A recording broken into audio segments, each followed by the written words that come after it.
पिछले 50 सालों से यूएई यानी कि यूनाइटेड अरब एमिरेट्स ओपेक का एक मेंबर रहा है। लेकिन रिसेंटली यूएई ने ओपेक से बाहर आने का डिसीजन लिया है। तो ये डिसीजन यूएई ने क्यों लिया है?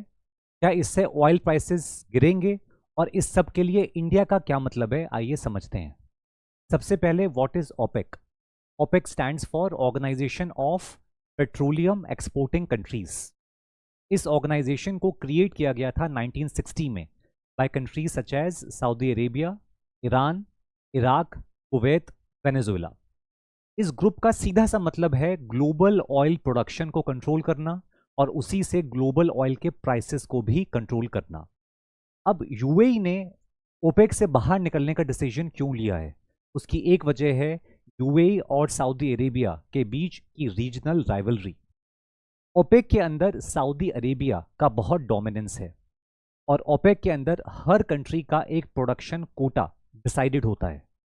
पिछले कुछ समय में यूएई ने अपने ऑयल इंफ्रास्ट्रक्चर में काफ़ी इन्वेस्टमेंट किया है और वो ये नहीं चाहता कि उसका जो ऑयल प्रोडक्शन है वो ओपेक की वजह से लिमिट हो जाए। अब ओपेक से बाहर आने से यूएई को ये इंडिपेंडेंस मिलेगी कि वो अपना ऑयल प्रोडक्शन खुद डिसाइड कर सकता है। तो यूएई के ओपेक से बाहर आने से क्या ऑयल प्राइसेस में कमी आएगी? ओपेक से बाहर आने के बाद अगर यूएई अपना ऑयल का प्रोडक्शन बढ़ाता है तो जनरली इससे ऑयल के प्राइसेस में रिडक्शन आने की एक्सपेक्टेशंस हैं। लेकिन फिलहाल जो मिडिल ईस्ट में इवेंट्स चल रहे हैं उसके चलते हो सकता है कि शॉर्ट टर्म में the oil prices may remain volatile.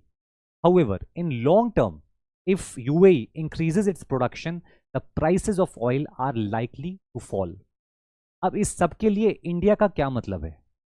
अगर ऑयल प्राइसेस फॉल होते हैं तो इंडिया का जो इंपोर्ट बिल है वो कम होगा और पेट्रोल और डीजल के जो प्राइसेस हैं उनमें एक स्टेबिलिटी आएगी।